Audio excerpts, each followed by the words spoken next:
March 7th, 2025. This was my review of Numbers 25 and 26.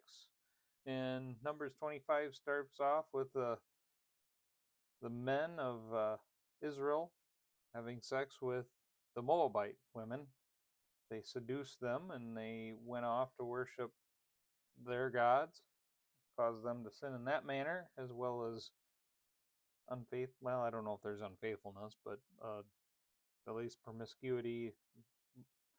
What we're looking at now, the lure of sex to worship the other gods. Also, then we get the zeal of Phineas, who watched a man boldly take a Midianite woman, another foreigner, into his tent, and it says he killed the man and the woman, all with one spike. I'm guessing they were engaged in an action. And this man had done it in front of everybody, while they were weeping over their loss. And it says at this point, his zeal stopped the plague that had already taken 24,000 people because of the Lord's wrath. So we've got that happened. Pretty, yeah, it needed to happen. It just, man, a bunch of people died because of a few people's, well, I don't know how many people, lust. Then we get we get to find out that the sons of Korah actually lived when that event happened with them, with the rebellion. And then we get the whole census of all of the men of fighting age or older, the 20 years old or older, and all the rest. Remember, this is 40 years in between, so we or 40 years of exile. This is just before they're going into the promised land, and they take the census, and the total number was 601,730 men, 20 years or older. And so we don't have the people that are older than 40 either, because they're gone, with the exception of Caleb and Joshua.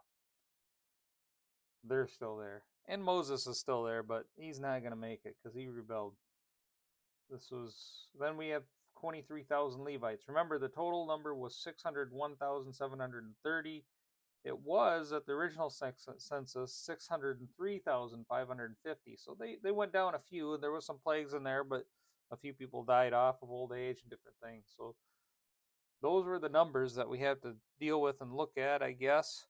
How that compares. The only other thing that I was noticing, I was intrigued at before, is the tribe of Judah actually had more people than any other tribe, including the combination of Manasseh and Ephraim.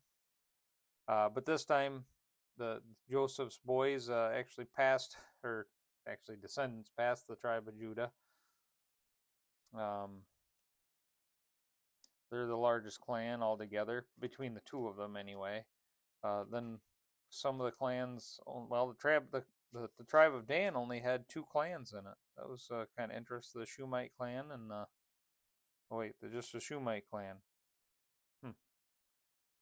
But they still had a 64,400 in that. So anyway, this time I actually did the math, and it all works out all the same. And what does that tell me? What does that say? God follows through with his promises to not let anybody in that didn't belong, that rebelled against him. He kept things going. He shut things down quickly. But we are still a goofed up, messed up people. These people are us. They represent our thinking, our stinking thinking that happens, and it still happens this day in general. This stuff is still in us. Every bit of the sins that we see in here, that's all our nature. That's all the things that we could do. So we need to keep that in mind, keep humble, know where our strength and our power comes from. It's only from God. We need to rely on him. He's given us a great gift of Jesus and all that comes with that, the power of the Holy Spirit that's with us. We desperately need it. Stay humble, my friends, and know where our power comes from.